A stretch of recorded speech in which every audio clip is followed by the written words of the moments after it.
The CBS Radio Mystery Theater presents...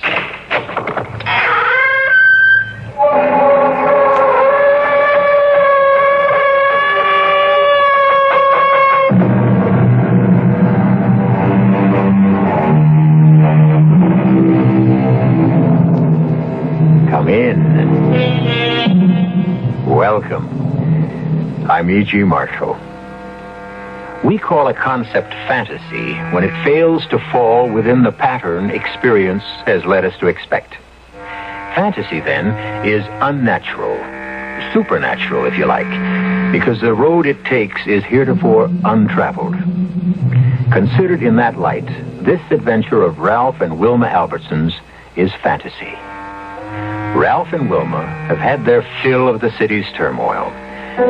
Some years ahead of the customary retirement age, Ralph is leaving his post at the university as professor of American history to write a book on the development of the New England states. He and his wife are about to depart on a meandering tour of New England in search of a home in which he may work congenially. Ralph, will you come and sit on this suitcase so I can get it closed? Well, if you didn't feel you had to take a lifetime supply of everything... A little harder. Phew. Well, if you'd make up your mind where you want to go, I'd know what to pack. Don't you have any idea where you want to end up? Well, we'll travel the back roads, move, and when and where whimsy directs. That's all very well, but where are we going to get to? Some backwater town where they still think the world is flat if I have my way. What you're looking for is a ghost town. Well, if the ghosts are quiet and mind their own business, why not?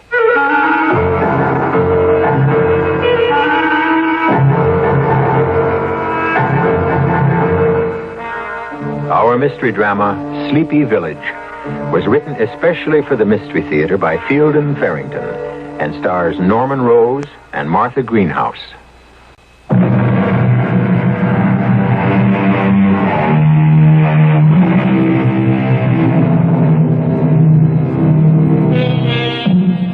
There are few places in the world better designed to encourage wanderlust than the northeastern section of the United States, especially in early autumn. Ralph and Wilma, half forgetting the real object of their quest, find themselves at mid-morning in the mountainous wonderland of Vermont. I can taste the color, Ralph. Yeah. Can you imagine this country before the white man got his gadget-building hands on it? Well, there haven't been any gadget-building hands messing around with this section much. If they hadn't put a little blacktop on this road, I'd still call it a wagon track. Cow path before that, more than likely. Do you expect to find a town on this road? I don't know, but if I do... Hey, we just passed the sign. Stop the car. If there's a town around here, we don't want to miss it. Well, I'll back up. Now, what's it say? It's half hidden behind that bush. Sleepy Village. Population 364. I'd call that small enough, at least. Well, if there's anything at all in a name, you've found what you're looking for. Can't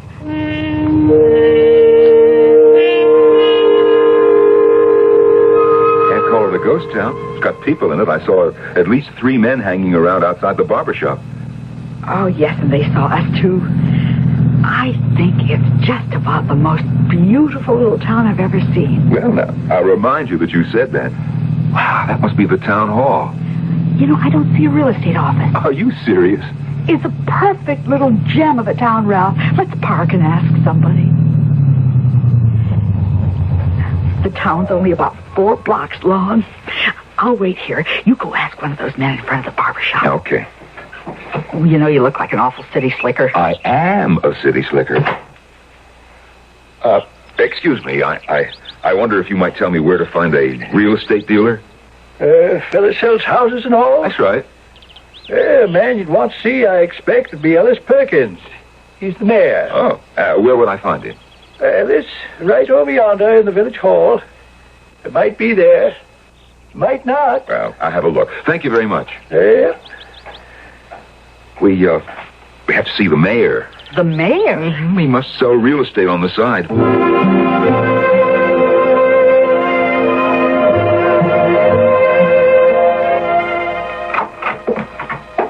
Mr. Perkins? Yes, come right in. Oh, thank you. There wasn't any receptionist outside, so... Oh, never felt the need for one, really. People just walk in and out. My name's Ellis Perkins. Oh, I'm Ralph Albertson, Mr. Perkins, and this is Mrs. Albertson. How do you do? How do you do? I am pleased to meet you. Sit down, please sit down. You wouldn't believe how rare a stranger is. Yeah, well, I'll get right to the point, Mr. Perkins. We've been looking for a place like this, a quiet little place, to settle down in, permanently. Have you now? Well, there is a house available, just one. You quite sure that you want to be this far removed from worldly things? Well, that's exactly what we do want. Yes. Peace and quiet. I find the city lately it's just too much for me. I see. Do you feel the same way about it, Mrs. Albertson? Oh, why, yes. Not as strongly as my husband, perhaps, but now I've seen your town. Yeah, good. Well, it's just about lunchtime. Oh, well, if you have an engagement... Oh, we can no. Nothing of the sort. You can come to my house and have lunch with me, of course. Oh, no, really? We couldn't impose on you. No. We'll get a bite somewhere and meet you later. No, I won't hear of it. You're coming home with me. We'll enjoy a good country lunch. As we call it, dinner, Oh. And then we'll proceed to a discussion of whether or not our sleepy village is the place you're looking for.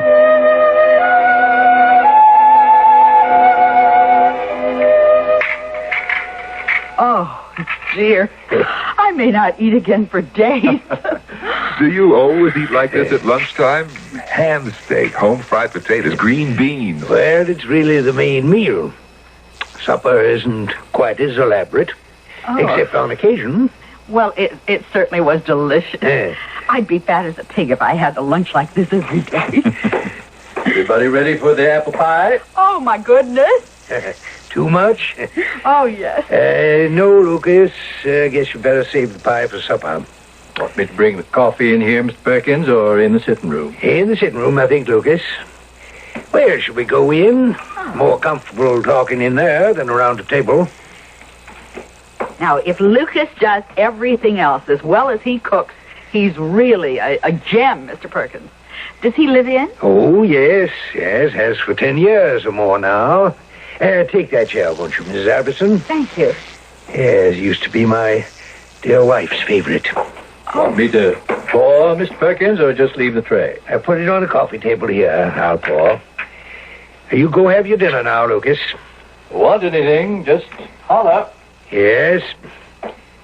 Lucas is the only family I have since my wife passed over. He gets restless sometimes, talks about leaving me, but I don't think he ever will. I don't know what I'd do if he did. Cream and sugar, both of you? Real cream? No, thanks. We both take it black. What a pity. Well, now, let's get down to the business of finding out whether or not you and Sleepy Village would suit each other. Well, the town suits me fine. We'll have to look at the house, of course. Oh, yes, of course. What is your profession, Mr. Albertson? I was a college professor, American history. Oh. But I decided to leave that and, work on a book I've had in mind. Good, very good. The village could use a good historian. Interesting history this place has. You'd be fascinated. Yes, I can imagine. Lucas makes good coffee, too. Well, now, I don't mean to pry, but are you people who have a great many friends?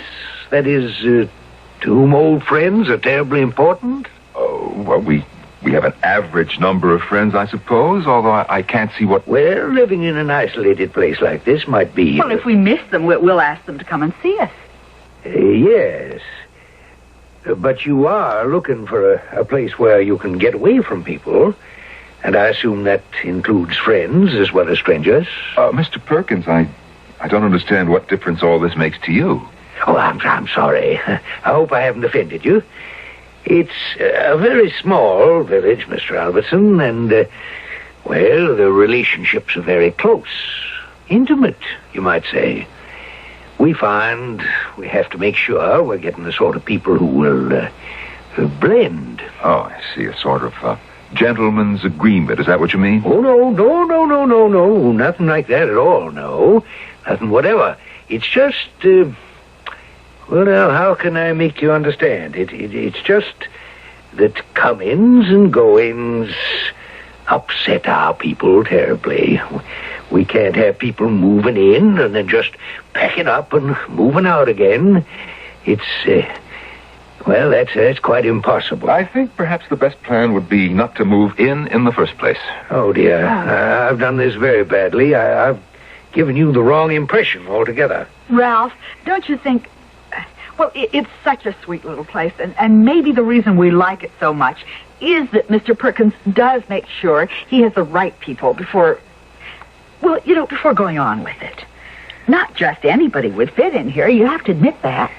Would it help, Mr. Albertson, if I said I'd be very happy indeed to have you and Mrs. Albertson come and live in our community? There. You see, Ralph? Well, all right, at least we'll look at the house. Splendid. Well, I'll go and make the arrangements right now. Before you have a chance to change your minds. I'd just like to make a phone call, if you'll excuse me. Please help yourself to more coffee. Wilma, didn't you think that was a bit much?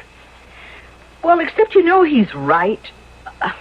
A little village like this is quite a different proposition from a big city. It wouldn't be a good thing for either the villages or us if we moved in and then all hated each other. I suppose not, but it's very strange all the same. Oh, Lucas, I was just telling Mr. Perkins the coffee's up to your standard. Very good. May I speak to you in confidence? What? Oh, well, yes, of course. Have you decided to stay? Well, nothing's been settled yet. Mr. Perkins is making arrangements now for us to see the house. Oh, but that don't mean, does it, that you're dead set on staying? Oh, no, of course not. The house may not be suitable at all. Although I'll be surprised if it isn't. Well, if it does work out so that you can't stay, I'd like to ask... Wait just a minute. Can't stay? Well, I mean to say, if it works out so as you don't, I'd be most beholden to you if you'd let me come with you when you go. Oh, well, of course, if you want to ride, we'd be perfectly willing to take you along. But Mr. Perkins was just saying... Oh, he don't want me to go. I know that. But it's not fair, is it, to keep a man against his wishing? I'll talk to you again after you've... I'll talk to you later on. All right. Don't tell Mr. Perkins we spoke. Well, that was pretty spooky, wasn't it? Yeah, I think Lucas has been watching too many late movies. You know, this whole setup seems... I don't know. We'll see the house at least. Oh, we're going to like it, Ralph. It's going to be just what we're looking for. Well, splendid. Couldn't have worked out better. Oh, I know you're going to love it here. Mr. Perkins, when can we see the house? In due time. What do you mean in due time? Well, what I arranged for just now on the phone was for you to meet the village fathers. It was a lucky thing. They're having a meeting anyway this afternoon on another matter, and... Why should we meet the village fathers? Oh, didn't I mention it? Well, you'll have to appear before the village fathers before you can consider settling in Sleepy Village. You'll have to be approved.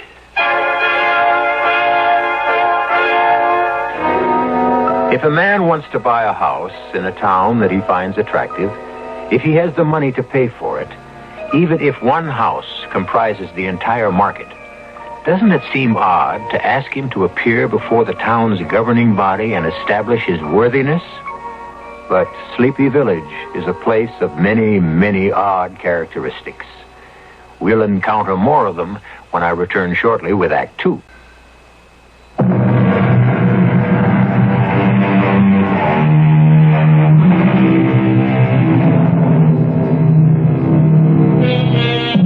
Wishing to escape the overcrowding, the noise, the pollution, the tension of the big city is quite common these days. But perhaps there is such a thing as going too far in the other direction. Ralph Albertson is beginning to think that's just what he and his wife have done.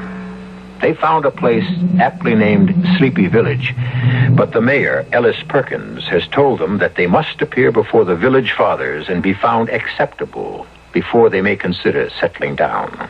Of all the nonsense I have ever been subjected to, this has got to be the most ridiculous. Unusual, perhaps, Mr. Albertson, but not ridiculous. There are elements involved here that I'm not free to explain to you at this time. Wilma, let's get out of here. Oh, Ralph, not before we see... Before we what? Appear in supplication before a bunch of small town... No, I won't do it, Wilma. You'll be treated with the utmost dignity, Mr. Albertson. Please believe me. What have you got going on here, Mr. Perkins, that you're so careful about? I mean, you don't screen people like this unless there's something going on that you can't afford to let become generally known. Well, you're quite wrong about that, Mr. Albertson. We're very proud. I don't see why you have to be so suspicious, Ralph. They just want to make sure we're compatible. Exactly. She said it exactly, Mr. Albertson. And we have nothing to lose. Wilma, are you really so taken with this place? I guess I really am. All right. All right, for that reason and no other, I'll talk to your village fathers. But don't either of you expect me to get down on my knees.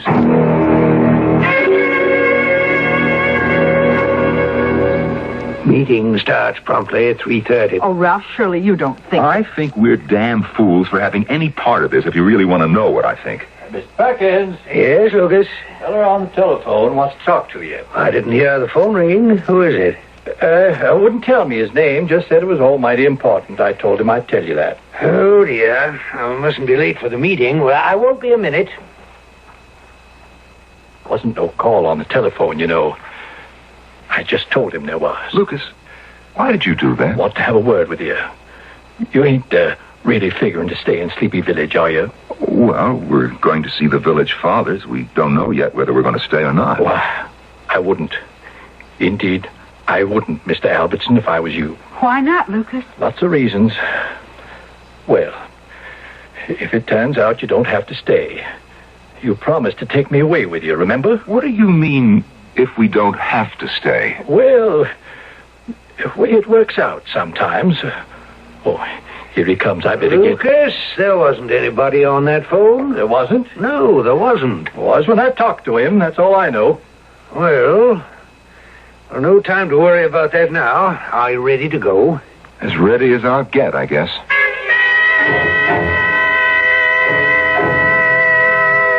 Mr. Albertson is an historian of considerable repute. Now, as you all know, the village records have been gathering dust in the archives for too long. Sleepy Village has a proud past.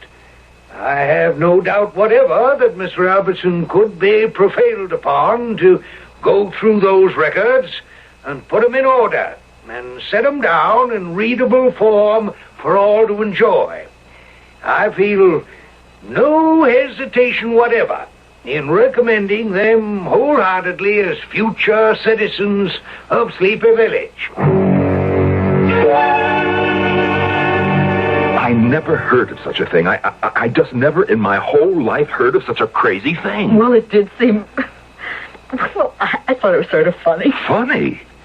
Ralph, why don't you just sit down and relax, okay? Oh, I'm sorry, Wilma. No reason why I should take it out on you. Well, it is sort of out of proportion. I admit that. But then there can't be many places like this left in the whole world, do you think? The way things are today. And to keep it this way, I guess they'd have to protect themselves.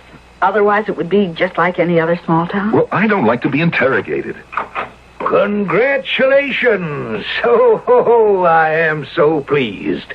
They've accepted you, unanimously, not one single objection. Well, I can't remember the last time that happened. Okay, so can we go and see the house now and get that over with? What? Oh, the house.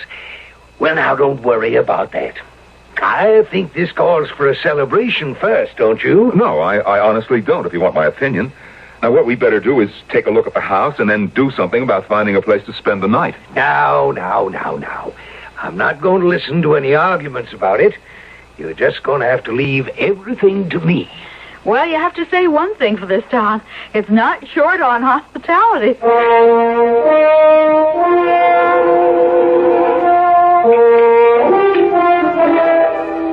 Mr. Albertson, I know that today has been an upsetting experience for you, appearing before the village fathers and all, but that's all in the past now, don't you see? You're one of us now, or same as. You and Mrs. Albertson belong here. It's been decided. Oh, decided. Now, look, you and your village fathers have spent the day checking us out. Has it occurred to you at all to wonder how you look to us?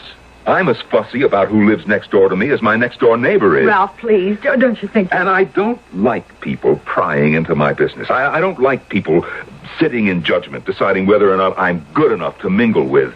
You use the word neighbor, Mr. Albertson. That's not quite the right word. We're closer than neighbors here. We're more in the nature of a family. Let's say you were considering adopting a child. Now, you'd want to know something about him, wouldn't you? His background, what it would be like living in the same house with him. Mr. Perkins, I did not come here to be adopted. I came here thinking that maybe, just maybe, I might want to buy a house and settle down here. But at this moment, it doesn't seem like a very good idea. Oh, dear. Mrs. Albertson, you don't feel the same way your husband does, do you? Not as strongly, I guess, but I can see his point. Well, it'll work itself out. Would you two care for another sip of brandy before bedtime? No, thank you. If we're going to find a motel with a vacancy, I think we'd better start looking right now. Oh, no. That won't be necessary. Nearest motel that I know of, it's just the other side of Morebury anyway, and that's close onto a 50-mile drive. All the more reason for starting now. And my guest room upstairs is a good deal more comfortable than any motel room you're apt to find around these parts. Mr. Perkins, I really do appreciate your hospitality. I don't want you to think that I don't, but... I'm sorry, but this is nonsense. This just isn't the way things are done. You'll find that things are not done in Sleepy Village the way they're done outside. Really, Mr. Albertson, we're exactly what you came looking for. And now you're resisting it. Why? If you can believe that such a place might exist, believe it strongly enough to set out on a journey looking for it, why do you find it so difficult to believe that it does exist once you found your way to it? You know, he's right, Ralph. There's just something creepy about it. All right, we'll spend the night here. Mr. Perkins, I'm sorry if I've seemed rude, but... No, it's very kind of you, I'm sure. Yes, thank you. We'll stay.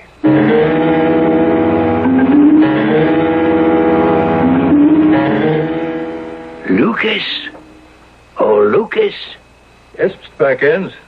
I was just about to go on upstairs to bed. Come in here for a minute, please, will you? I want to talk to you. Oh, sit down, will you? You don't have to act like a servant. Well, as long as I am one, reckon I might as well act like one. Lucas, you're not planning to do anything foolish, are you? I don't know what you mean, Mr. Perkins. You remember the Collinses? The night they spent here before they moved into the old Bradley place? Oh. And I wouldn't want a repetition of that. The Albertsons have seen the village fathers and been accepted. It's all settled. You'd be very unwise to interfere. Well, no, I wouldn't do that, Mr. Perkins. That there with the Collinses, that was a long time ago. Before I'd got rightly settled in, you might say. You don't have to worry. Good. Because it wouldn't work anyway. I give you my word. It wouldn't work at all.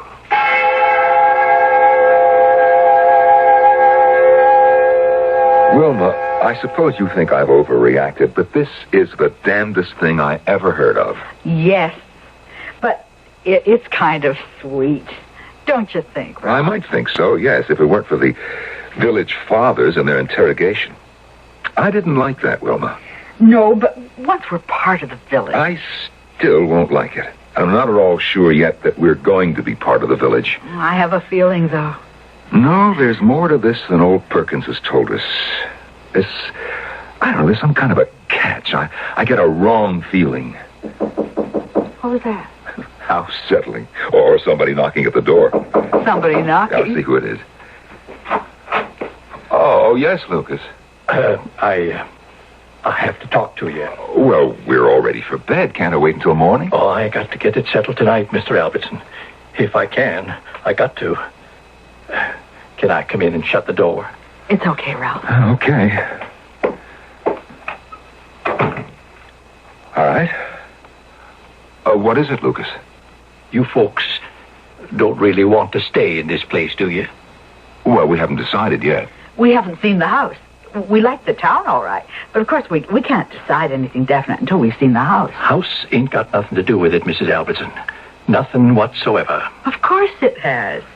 We'd be living there. Lucas, do you have something to tell us? Is there something about this place that we ought to know before we make up our minds? There sure as shooting is. But I don't know if you're going to believe me when I tell you. The Collinses didn't. Collinses? Last folks come looking for a house to live in here before you. Been, 8-10 years now. 8 or 10 years since anybody's been here asking about a house? Out of the way place, this. More'n you know. You don't just stumble onto Sleepy Village. You got to be, I don't know, led, I guess. I told the Collinses that, but they wouldn't believe me. No, wait a minute, Lucas. Led by whom? Well, I couldn't say. I asked the Collinses to take me away with them, too, but they didn't go. They stayed. Still here. Always will be now, of course. I can't understand why you keep asking people to take you away with them, Lucas. I mean, if you want to leave Sleepy Village, why don't you just leave? Oh, no. Well, it wouldn't work. It wouldn't if I tried it all by myself.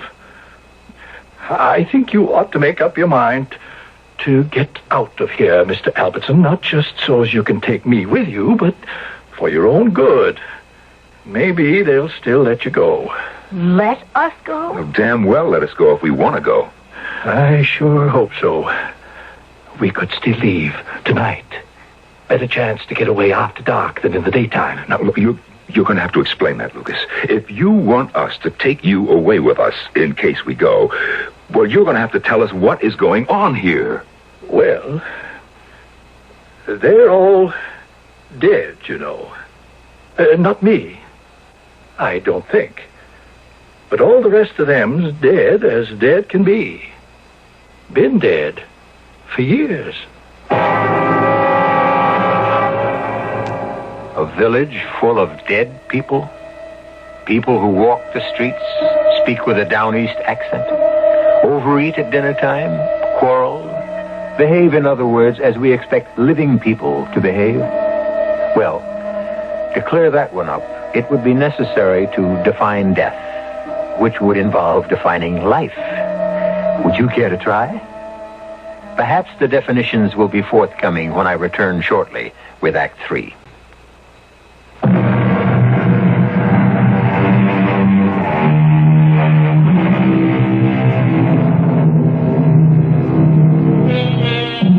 One of man's major preoccupations, ever since he became man, has been with life after death, and the form it will take. That it will take some form, he must believe, for the mortal span is too brief to be acceptable as the entire package. He delves and seeks and pries, and sometimes, at strange moments snatched from the commonplace, he seems to get a glimpse.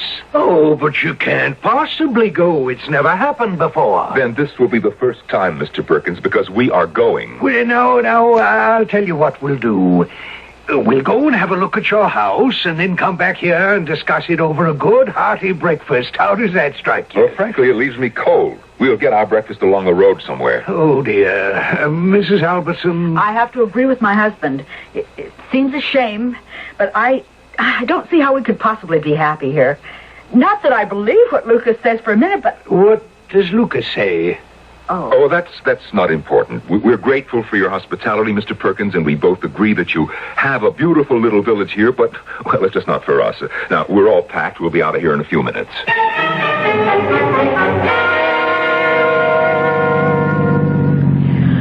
Oh, it's going to be hard. Hard to find another place we like as much. You'll never find one as spooky, if that's what you mean. Ralph, Yes? do you believe what Lucas says? Well, that everybody in town is dead? What's that up ahead? I can't tell. It looks like a tree across the road or a telephone pole, maybe. There's a man there. See? Off to the right. Oh, good. The two of us ought to be able to clear that thing off the road without too much trouble. Ralph, he's got a gun. What the hell? Can't get through this way, mister. Sure we can. The two of us can move that log. Ain't nobody moving the log or driving through. Better just turn back. Only thing you can do. Let's turn around, Ralph. The way he's holding that gun... Hey, what is this, a roadblock? Are you trying to force us to turn back? Got this shotgun here, Mr. Albertson. Sure hope I don't have to use it.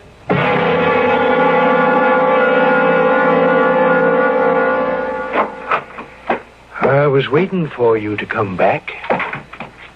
Well, now do sit down. I know you're angry. Angry? You don't know the half of it. Oh, dear, dear, dear. Well, I intend to explain everything. You mentioned earlier that Lucas told you something, Mrs. Albertson. Do you mind telling me what it was? What did he say? He said you're all dead. He said everybody in the village is dead, except him. Yes. Well, he is too, of course. What are you talking about? Oh, it's quite true. We're all changed over. We're all dead, if you want to use that word, although, as you can see, it isn't accurate. We've finished with the life you're experiencing now and gone on to the next. Oh, cut it out, Perkins. Ralph, you wanted him to explain? Thank you, Mrs. Albertson. It isn't an easy thing to give credence to in the beginning, I know. Continued existence after what you think of as death is as natural as your having been born in the first place. People are not simply extinguished when they finish the first phase. Oh, I'm sorry, Mr. Perkins, but I just don't buy it. Why would you want us to settle in your village? We're not dead. Two living persons in a village full of dead people. Why? A sleepy village is not the place you drive to. It's a place you think yourself into when you're sufficiently repelled by the society, the circumstances, which is to say the life in which you find yourself trapped. Then you find your way to Sleepy Village. Once you've done that, you become candidates for residence. Then what you mean is Candidates for death. Is that what you're trying to tell us? Well, now, it isn't death as you think of it, Mr. Albertson. You'll have to change over, yes, but you'll hardly notice it. Dead is dead as I see it, no matter what comes after. The very fact that you found us, found your way to our village, implies a natural readiness for the change. It's, well, don't you understand that it's more than half done already? You're here. That says all that needs to be said. Mr. Perkins, I think I'd like to be alone with my wife for a while, if you don't mind. Will you come with me, Wilma? A remarkable thing is about to happen to us, and we need to make ourselves ready. Yes, that's very good. Well, I'm not ready. I won't be ready. I don't understand you at all, Ralph. Why do you suddenly... No, please, Wilma. We want to make the change gracefully, don't we? We need to prepare ourselves. Wilma, do you think for a minute that I'm going to... Well, you said... No way. I just realized that they have to be humored, that's all. Now, look, we've somehow found our way into a village full of nuts. That's what's happened. Now, look, we've got to play it their way if we hope to get out of here in one piece. Because that idiot downstairs means what he says. Lucas. Where's Lucas? He must know how to get away. I don't know. I think he expected to ride out of town with us in the car. All the same, I think we ought to see if we can find him. Well, let's give him a little time. I have a feeling he'll come to us.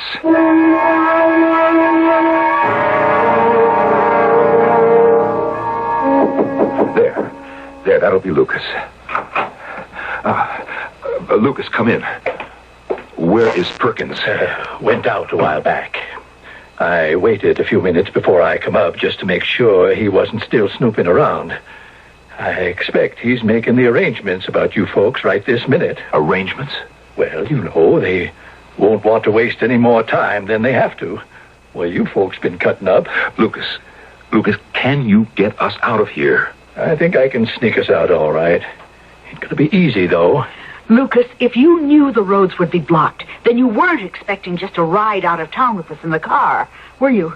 Might have yesterday. Hid in the trunk or somewheres. Well, if it's just a matter of walking out, not going by car, why haven't you done it long ago? Why wait for somebody to take you? It's a funny thing. I've gone as far as the village line 100 times or more. But I just don't seem to be able to push my way across it somehow, standing there all by myself. I can't say why. Well, what makes you think it would be any easier if we were with you? I always figured if I had somebody there with me, holding my hand, as you might say, I could make her. Never do it without, I know that. All right. Can we leave now? Have to leave your car behind and your suitcases and them things. Well, we'll come back for them. I intend to come back here with the police and clean this place out. Yep. Well, I wouldn't count on it if I were you.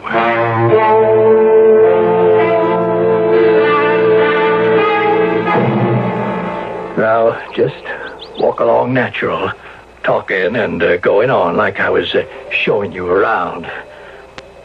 Here's how we'll do it. We'll go over and cross the line right in back of the church. Village ends right there, back of the church. Yeah, won't they be patrolling there? I wouldn't think so, no. The village folk don't go in back of the church. Never. Why not? Something back there scares them off, seems like. Lucas, you say everybody in the village is dead. Everybody but you. Yep.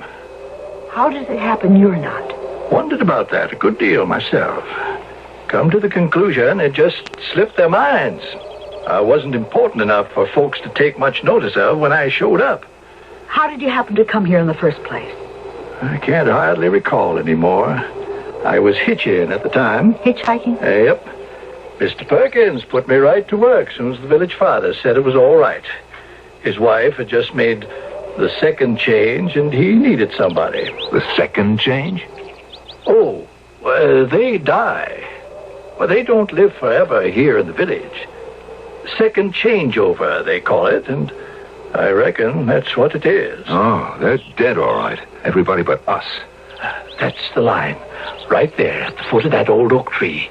Other side of the oaks, out of the village. Well, why do we have to hide here? Can't we just walk across the line and be out of the village? Not and be sure somebody won't take a pot at us. We can't.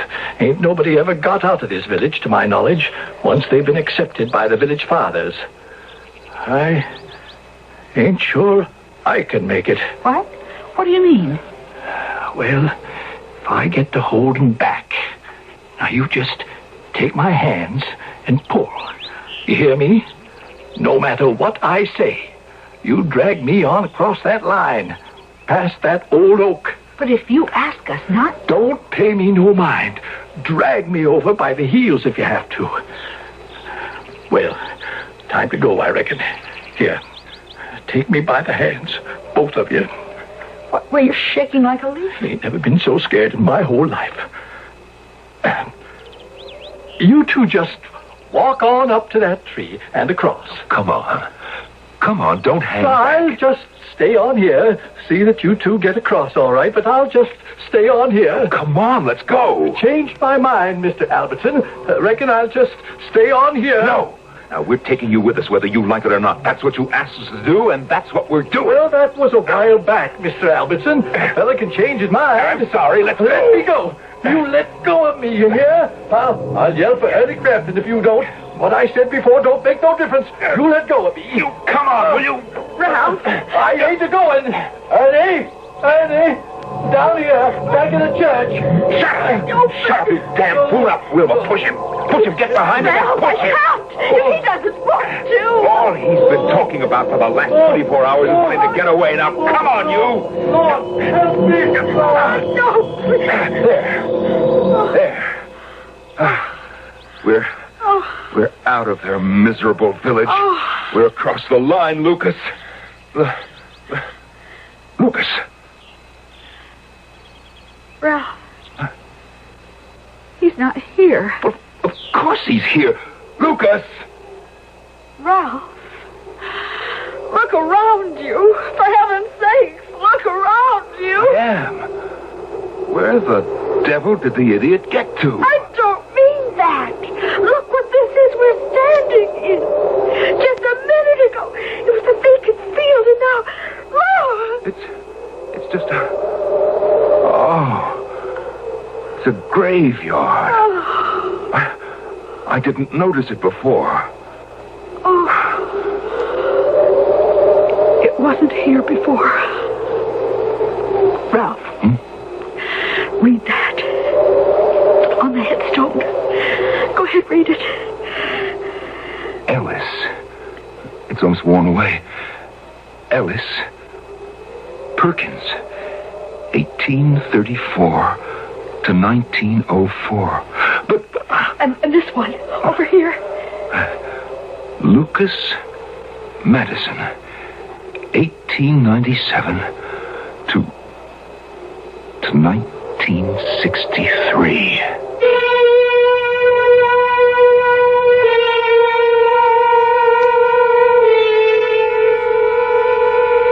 Ellis Perkins died in 1904, and Lucas Madison in 1963. Well, that's what it said on the headstones. And when Ralph and Wilma looked for it, the village wasn't there. They found nothing but wasteland and an old church, crumbling from age and disrepair. I'll be back shortly.